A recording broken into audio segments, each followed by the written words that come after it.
धीरे धीरे रे मना, धीरे ही सब कुछ होए, माली सींचे 100 घड़ा, ऋतु आए फल होए। दोस्तों, कबीरदास जी का यह प्रसिद्ध दोहा ये कहना चाहता है कि इंसान को अपने मन में हमेशा धैर्य रखना चाहिए, क्योंकि सब कुछ धीरे धीरे ही होता है। अगर कोई माली एक ही दिन में किसी पौधे को 100 घड़े पानी से भी सींच दे, तब भी फल तो मौसम आने पर ही लगेंगे। इसीलिए जीवन में बड़ी सफलताओं का स्वाद चखने के लिए इंसान के भीतर धैर्य का होना बेहद आवश्यक है। चाहे जॉब में करियर बनाना हो, बिजनेस सेट करना हो या फिर अपने सपनों को पूरा करना हो, सब्र सफलता के सफर में मील के पत्थर का काम करता है। आज की इस भागदौड़ भरी दुनिया में जहां हम 2 मिनट में बन जाने वाली मैगी की तरह सब कुछ जल्दी से हासिल कर लेना चाहते हैं, जिसके चलते सब्र और धैर्य जैसे कॉन्सेप्ट कहीं पीछे छूटते जा रहे हैं। आज की इस वीडियो में हम धैर्य और बड़ी सफलताओं को हासिल करने में धैर्य यानी पेशेंस कितनी महत्वपूर्ण भूमिका निभाता है, इस बारे में विस्तार से जानेंगे एक कहानी के माध्यम से। एक बार एक व्यक्ति एक महात्मा जी के पास जाता है और उनसे कहता है, मुनिवर, मेरे साथ एक बहुत बड़ी समस्या है कि मैं किसी एक लक्ष्य पर लंबे समय तक टिक ही नहीं पाता हूँ। मैं अक्सर उत्साह में आकर अपने लिए कोई एक लक्ष्य निर्धारित कर लेता हूँ और कुछ समय तक उस पर काम भी करता हूँ, लेकिन कुछ समय पश्चात जब मुझे मन चाहे परिणाम नहीं मिलते तो मेरा मन उस काम से ऊबने लगता है, भटकने लगता है। फिर मैं उस काम को छोड़कर किसी दूसरे काम को अपना लक्ष्य बना लेता हूँ और फिर उस लक्ष्य के साथ भी यही होता है। जब मुझे उसमें भी अपने मन चाहे परिणाम नहीं मिलते तो मैं उसे भी छोड़ देता हूँ और किसी तीसरे काम को अपना लक्ष्य बना लेता हूँ। और सालों से मेरे साथ यही होता आ रहा है। मुझे ये भी पता है कि अपने बार बार लक्ष्य बदलने की आदत की वजह से ही मैं आज तक किसी भी काम में सफल नहीं हो पाया हूँ। लेकिन मैं क्या करूँ, बहुत प्रयास करने के बाद भी मैं अपनी इस आदत को छोड़ नहीं पा रहा हूँ। मुनिवर, मैं आपके पास बड़ी उम्मीद लेकर आया हूँ। कृपया मुझे कोई ऐसा तरीका बताएं जिससे मैं अपनी इस आदत को छोड़कर एक लक्ष्य पर तब तक टिका रह सकूं जब तक मैं उस लक्ष्य को हासिल न कर लूं। महात्मा जी ने उस व्यक्ति की बात पूरे ध्यान से सुनी और फिर कहना शुरू किया, सब्र का फल मीठा होता है। ये प्रसिद्ध मुहावरा तो तुमने सुना ही होगा, जिसका अर्थ है धैर्य के साथ काम करने से परिणाम अच्छे मिलते हैं। लेकिन ये जरूरी तो नहीं कि परिणाम हर बार हमारी उम्मीद के अनुसार और अच्छे ही हों। बहुत बार ऐसा होता है कि हमारी सारी कोशिशों के बावजूद कुछ न कुछ कमी रह जाती है और परिणाम हमारी उम्मीदों को पूरा नहीं करता। ऐसी स्थिति में ज़्यादातर लोग अपना धैर्य खो देते हैं, जबकि ऐसे समय में ही इंसान के धैर्य की असली परख होती है। सब्र का टूट जाना अक्सर एक आम बात है और ये तब होता है जब चीज़ें उतनी जल्दी नहीं होती जितना हम चाहते हैं। लेकिन यह आदत आम बात तभी तक है जब एक निश्चित समय के लिए हो और इससे होने वाले नुकसान कम हो। बार बार और जल्दी जल्दी अपने धैर्य को खोना हमें शारीरिक और मानसिक रूप से नुकसान पहुंचाता है। साथ ही यह हमारे सामाजिक जीवन को भी बर्बाद कर सकता है, क्योंकि बार बार अपना सब्र खोने से लोगों का हम पर से विश्वास पूरी तरह खत्म हो जाता है। जाहिर सी बात है, ऐसी मानसिकता के साथ तुम अपने लक्ष्य पर केंद्रित कैसे रह पाओगे। और आज के इस भाग दौड़ भरी जिंदगी में जहां मन को भटकाने वाली इतनी सारी चीजें हैं, ऐसी स्थिति में लंबे समय तक किसी एक काम पर अपने ध्यान को लगाए रख पाना मुश्किल होता जा रहा है। तो फिर इसका समाधान क्या है? इसका समाधान है मन को शांत रखने का प्रयास और जागरूकता का अभ्यास करना। जागरूकता यानी मन को वर्तमान में स्थिर और केंद्रित रखना।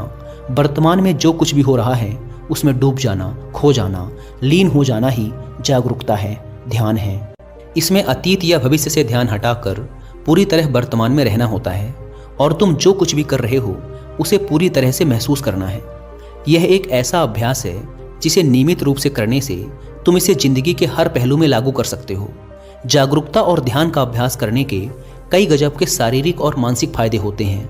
जैसे इसके नियमित अभ्यास से अच्छी नींद आती है, तनाव कम होता है, इंसान पूरे दिन हल्का और खुश महसूस करता है, साथ ही मन शांत रहता है और एकाग्रता भी बढ़ती है, जिससे लोग अपने काम पर अच्छे से ध्यान दे पाते हैं। ध्यान और जागरूकता का महत्व और इसके फायदों के बारे में जानने के बाद अब अगला प्रश्न उठता है कि जागरूकता का अभ्यास कैसे करना है और कौन सी जरूरी बातों का ध्यान रखना है। तो सबसे पहले तुम्हें एक मजबूत इरादा बनाना चाहिए और इसके फायदों को ध्यान में रखते हुए तुम्हें यह अच्छे से पता होना चाहिए कि तुम जागरूकता या ध्यान का अभ्यास क्यों करना चाहते हो। जब इसके पीछे कोई मजबूत कारण होगा तभी तुम इस अभ्यास को लंबे समय तक कर पाओगे। जैसे किसी के लिए ये कारण अपना तनाव कम करना हो सकता है, तो कुछ लोगों के लिए अच्छी नींद आना। तो सबसे पहले तुम्हें यह तय करना है कि ध्यान या जागरूकता के अभ्यास के पीछे का तुम्हारा अपना कारण क्या है। अब जब तुमने तय कर लिया कि तुम्हें अभ्यास क्यों करना है, तो सबसे पहले तुम्हें अपने अतीत और भविष्य के फालतू विचारों को बाहर का रास्ता दिखाना है। तुम्हें यह पता होना चाहिए कि तुम्हारी ऊर्जा अतीत के लिए पश्चाताप या भविष्य की चिंता करने के लिए नहीं है, बल्कि अपने वर्तमान पर ध्यान देकर अपने जीवन को एक नई दिशा देने के लिए है। तुम्हें अपने आज के लक्ष्यों पर ध्यान देकर अपने भविष्य की बागडोर अपने हाथों में लेनी है। अब यहाँ जागरूकता के अभ्यास में दूसरी बात आती है ध्यान देने की, यानी खुद को एकाग्रचित करने की। और इसके कई तरीके हैं। पहला, तुम किसी शांत जगह पर आरामदायक स्थिति में बैठ जाओ और अपनी आती जाती सांसों पर ध्यान दो कि कैसे सांस तुम्हारी नाक से तुम्हारे शरीर के अंदर जा रही है और फिर कैसे बाहर निकल रही है।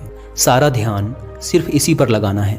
दूसरा तरीका है कि तुम शांति से बैठकर अपने मन में चलने वाले विचारों पर ध्यान दे सकते हो। तुम्हें मन में चल रहे विचारों को सिर्फ देखना है, किसी भी विचार को पकड़ना नहीं है। विचार आएंगे और गायब हो जाएंगे, तुम्हें बस देखना है। सड़क के किनारे बैठे उस आदमी की तरह जो वहाँ से आते जाते राहगीरों को देख रहा है लेकिन किसी को रोक नहीं रहा। या कुछ लोग अपने भगवान या मंत्रों का जाप भी करते हैं। जिसका जहाँ मन लगे या जिसके लिए जो तरीका काम करे, सभी सही हैं। पर यहाँ सबसे महत्वपूर्ण बात है ध्यान देने की, एकाग्रचित रहने की, फिर चाहे वो किसी भी तरीके से हो। इसी तरह जागरूकता का अभ्यास करने का एक और ज़बरदस्त तरीका है, और वो है अभी वर्तमान में तुम्हारे आसपास जो कुछ भी हो रहा है उस पर ध्यान देना। जैसे किसी चीज़ की आवाज़, सुगंध, हवा, या फिर तुम कहीं चल रहे हो तो उसके आसपास की हर एक चीज़ पर बारीकी से ध्यान दो। ऐसे ही अगर कुछ खा रहे हो तो उसका स्वाद, आकार, रंग, सुगंध, हर एक चीज़ को देखते और महसूस करते हुए उसे खाना। इस तरह अपनी सारी इंद्रियों की मदद से जागरूकता का अभ्यास बड़े ही शानदार तरीके से किया जा सकता है।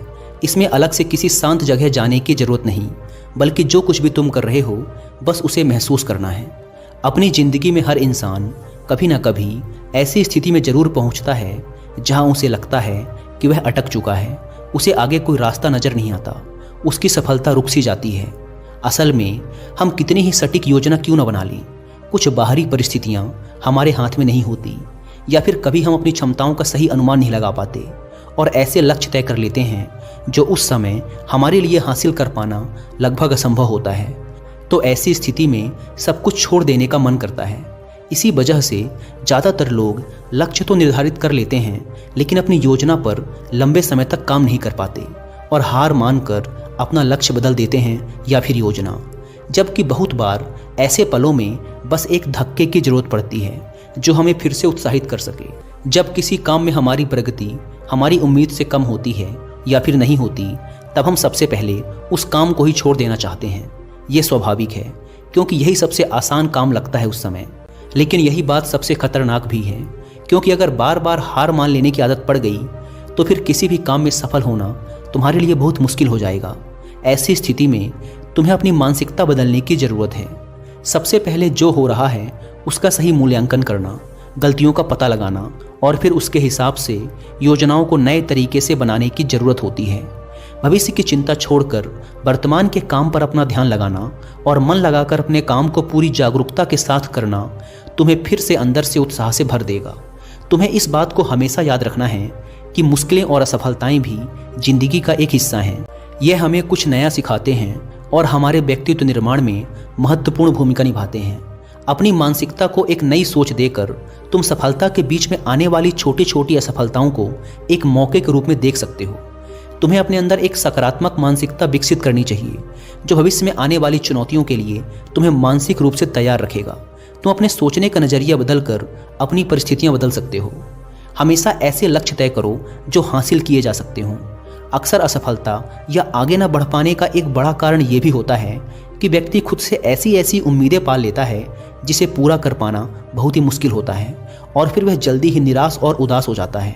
अगर तुमने समाज या घर वालों के दबाव में आकर कोई ऐसा लक्ष्य तय कर लिया जो ना तो वास्तविक है और ना ही पाने योग्य है, तो फिर तुम उसे पाने के लिए चाहे कितनी ही अच्छी योजना बना लो, सफलता मिलने की संभावना बहुत ही कम होगी। हम अपने आसपास देखते हैं कि लोग सालों साल अवास्तविक लक्ष्य बनाकर उसके पीछे बर्बाद कर देते हैं और आखिरकार एक दिन थक कर हार मान लेते हैं। जबकि अगर सही योजना और कड़ी मेहनत के बाद भी तुम्हें उचित परिणाम नहीं मिल रहे हैं तो फिर तुम्हें अपने लक्ष्य में कुछ बदलाव करने की ज़रूरत है। और ऐसा करने से तुम किसी से कमतर नहीं हो जाते। हम सब अलग हैं, हमारे अंदर अलग अलग विशेषताएं हैं, हमारी सोच अलग है, हमारी परिस्थितियां अलग थी, हमारे सपने अलग हैं। इसीलिए किसी की देखा देखी, किसी की नकल ना करके, किसी के दबाव में ना आकर तुम अपने लिए वो लक्ष्य बनाओ जो तुम्हारे लिए सबसे सही हो। तभी तुम अपना सर्वश्रेष्ठ प्रदर्शन कर सकते हो और इसमें सफल होने की सबसे ज़्यादा संभावना भी है। जब लोगों को उम्मीद के अनुसार परिणाम नहीं मिलते तो वो भूल जाते हैं कि उन्होंने ये लक्ष्य क्यों बनाया था।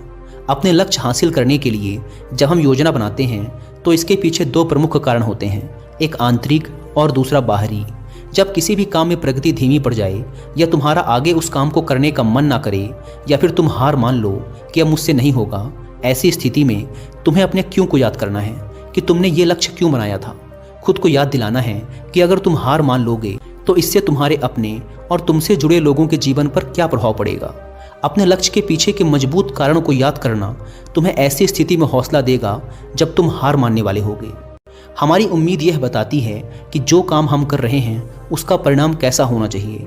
हम कितनी और कैसी उम्मीद रखेंगे यह बहुत सी चीज़ों पर निर्भर करता है, जैसे हमारे अतीत के अनुभव, समाज की राय, बाहरी परिस्थितियाँ इत्यादि शामिल हैं। तुमने भी अनुभव किया होगा कि जब तुम्हारे परिवार, समाज या आसपास के लोग अच्छा कर रहे होते हैं तो तुम्हारे ऊपर भी उनसे अच्छा करने का तनाव बढ़ने लगता है। लेकिन ऐसी स्थिति में तुम्हें किसी की देखा देखी या दबाव में आकर कोई काम नहीं करना चाहिए, बल्कि अपनी काबिलियत, समय, परिस्थिति, जानकारी के अनुसार ही अपना लक्ष्य तय करके उस पर काम करना चाहिए। वैसे भी इस दुनिया में सबके सारे सपने कहाँ पूरे होते हैं, लेकिन उम्मीद पूरी ना होने की स्थिति में कुछ लोग टूट जाते हैं और हार मान लेते हैं, जबकि वहीं दूसरी तरफ कुछ लोग नए सिरे से, नए जोश के साथ उस काम को पूरा करने में जुट जाते हैं। कभी सोचा है ऐसा क्यों होता है कि एक ही परिस्थिति में लोग इतनी अलग अलग प्रतिक्रिया क्यों देते हैं? क्योंकि हम सब एक दूसरे से अलग हैं, हमारी सोच और क्षमताएं अलग अलग हैं। वैसे उम्मीद या अपेक्षाएं रखना गलत नहीं है, क्योंकि ये हमें अंदर से उत्साहित और जोशीला बनाए रखती हैं। लेकिन ज़रूरत से अधिक उम्मीद और अपेक्षाएं रखना चिंता और तनाव का कारण बन सकती हैं। इसीलिए हमारी अपेक्षाएं हमेशा वास्तविक होनी चाहिए, क्योंकि निराशा का सबसे बड़ा कारण होता है अवास्तविक लक्ष्य बना लेना। तुम्हें अपने लक्ष्य तय करने से पहले अपनी योग्यता, जानकारी, पसंद, परिस्थितियां, समय और उपलब्ध संसाधन पर ध्यान देना चाहिए और उसी के अनुसार अपना लक्ष्य बनाना चाहिए, ताकि तुम अपनी क्षमताओं और जानकारियों का सही उपयोग करके अपना सर्वश्रेष्ठ प्रदर्शन कर सको, ना कि किसी की देखा देखी या प्रभाव में आकर खुद को ऐसे काम में झोंक दो जिसके लिए तुम्हें बाद में पछताना पड़े। श्रीमद् भगवत गीता में कहा गया है कि कर्म करो, फल की चिंता मत करो, यानी कि सिर्फ परिणाम की लालच में काम ना करें, बल्कि उसके सफ़र का भी आनंद उठाएं। परिणाम मिलने में समय लगता है और बहुत बार वो हमारी उम्मीदों से मेल नहीं खाता, लेकिन जब हम उस काम की प्रक्रिया में खुशी महसूस करना शुरू कर देते हैं तब हम अपना सर्वश्रेष्ठ कर रहे होते हैं। फिर वह काम हमारे लिए काम नहीं बल्कि आनंद का स्रोत बन जाता है। सफलता की राह पर अक्सर उतार चढ़ाव आते ही रहते हैं, बहुत सी मुश्किलों और चुनौतियों का सामना करना पड़ता है। इसी तरह बहुत बार परिणाम तुम्हारी सोच के बिल्कुल विपरीत होगा, लेकिन अगर तुम्हें उस काम को करने में ही आनंद आ रहा है तो तुम उदास और हताश होने से बच जाओगे। कहते हैं कि जिंदगी का क्या भरोसा कब किस मोड़ पे ले आए। जीवन पूरी तरह से अनिश्चित है और हमेशा हमारी योजना के अनुसार चीज़ें नहीं हो सकती, क्योंकि इसमें बाहरी परिस्थितियां भी अपना असर डालती हैं जिन पर हमारा कोई वश नहीं चलता।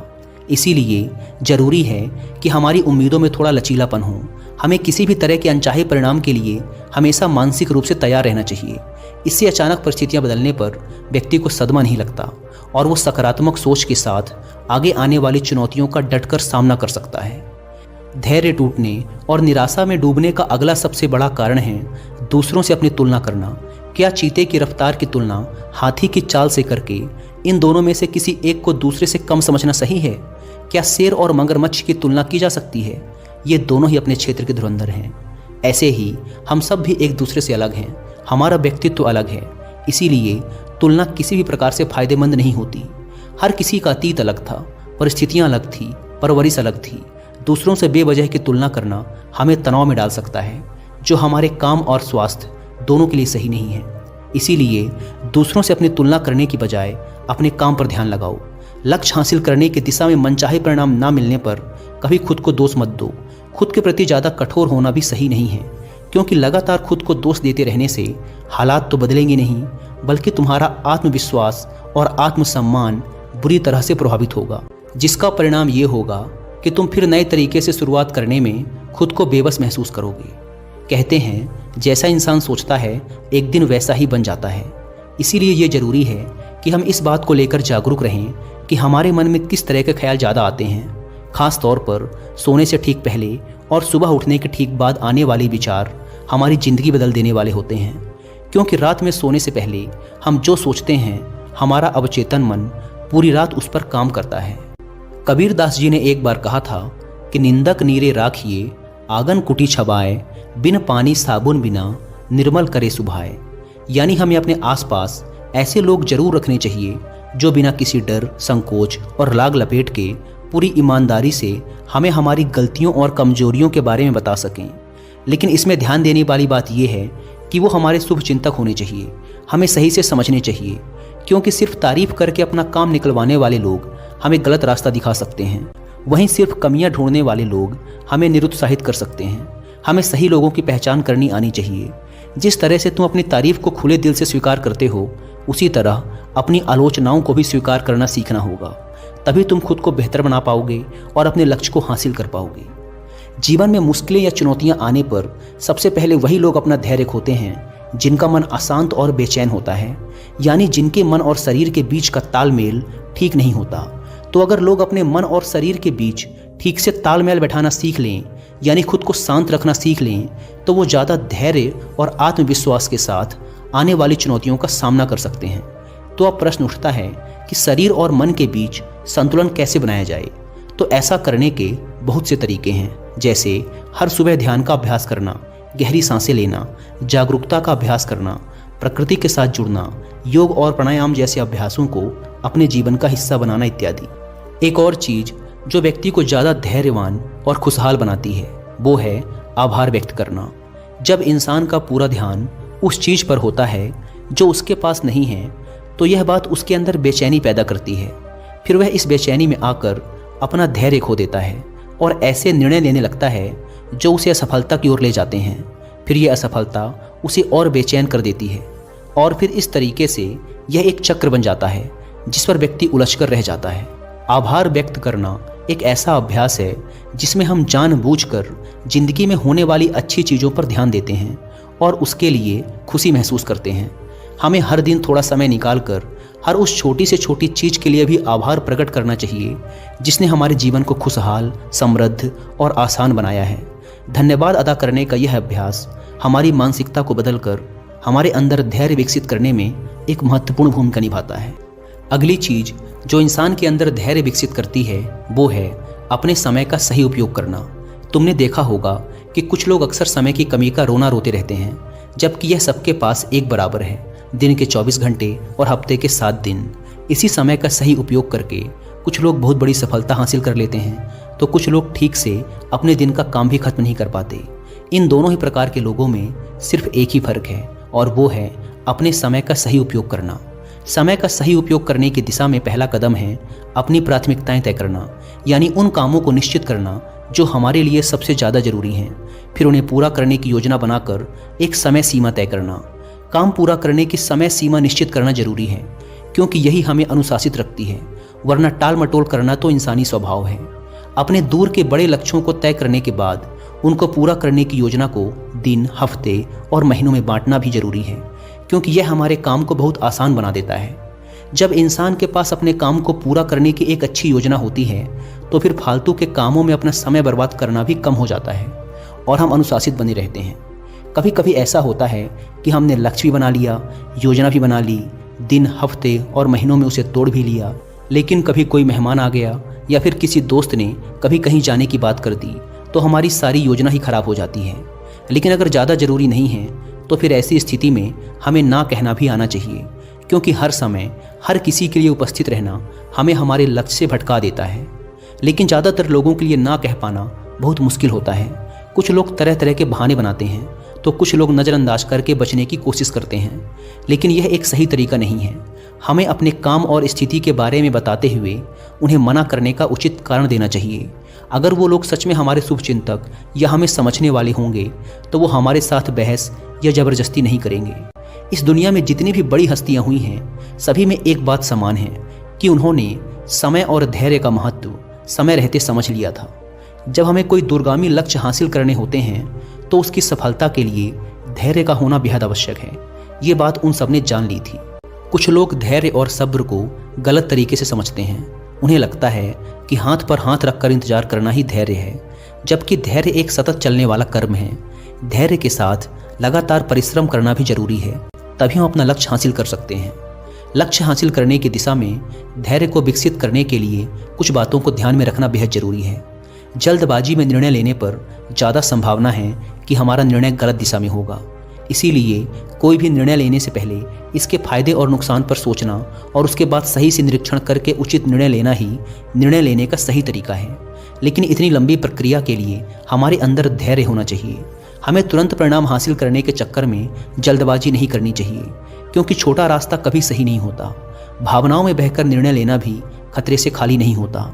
अगर धैर्य के साथ सभी उपलब्ध विकल्पों के बारे में अच्छे से जानकारी लेकर अपनी समझ का सही उपयोग करके उसमें से अपने लिए सही निर्णय लेते हैं तो हमारी सफलता की संभावना सबसे ज़्यादा होती है। और जब किसी काम की शुरुआत इस तरीके से होती है तो समझो आधा काम पूरा हो गया। हमें लक्ष्य हासिल करने के लिए लगातार कोशिश करने और एकाग्रचित बने रहने की ज़रूरत होती है। जब हमें तुरंत परिणाम नहीं मिलता तो भटकाव आसान हो जाता है। कुछ लक्ष्य ऐसे होते हैं जिनके लिए कितना ही प्रयास कर लिया जाए, लेकिन उन्हें एक निश्चित समय के बाद ही हासिल किया जा सकता है। लेकिन इतने समय तक लक्ष्य की तरफ केंद्रित रहना आसान काम नहीं। इसके लिए सही योजना, दृढ़ इच्छा शक्ति और धैर्य की जरूरत पड़ती है। धैर्य हमें अनुशासित भी बनाता है और काम के बीच में भटकाव और चिंता से दूर रखता है। तुरंत मिलने वाले परिणाम हमें और जल्दी हासिल करने का लालच देते हैं। इससे होता ये है कि हम जो भी छोटी छोटी सफलता या लक्ष्य हासिल करते हैं उसके लिए खुश होना भूल जाते हैं, जिससे हमारे अंदर उस छोटी सफलता का उत्साह नहीं आ पाता और हम उसी तनावपूर्ण स्थिति में बने रहते हैं जो काम के बीच में होती है। बूंद बूंद से ही सागर बनता है। हर काम के लिए एक निश्चित समय लगता है। बदलता मौसम भी इस बात को सिद्ध करता है। बड़े और महत्वपूर्ण लक्ष्यों को हासिल करने में समय, दृढ़ता और धैर्य लगता है। बड़े लक्ष्य के लिए बड़े धैर्य की भी जरूरत पड़ती है, क्योंकि धैर्य हमें डटे रहने में मदद करता है। ऐसे समय में जब कोई परिणाम मिलता ना दिखाई दे, धैर्य हमारी निराशा को दूर करता है और हौसला बढ़ाता है, जिससे हम अपने लक्ष्य को हासिल करने की दिशा में लंबे समय तक पूरी दृढ़ता और आत्मविश्वास के साथ लगे रहते हैं। इतना कहने के बाद महात्मा जी ने अपनी बात समाप्त की और वो मौन हो गए। उस व्यक्ति को भी धैर्य और सफलता प्राप्ति में धैर्य के महत्व का अर्थ पता चल चुका था। उसने इस जानकारी के लिए महात्मा जी का धन्यवाद किया और वहाँ से चला गया। दोस्तों, मुझे उम्मीद है कि आप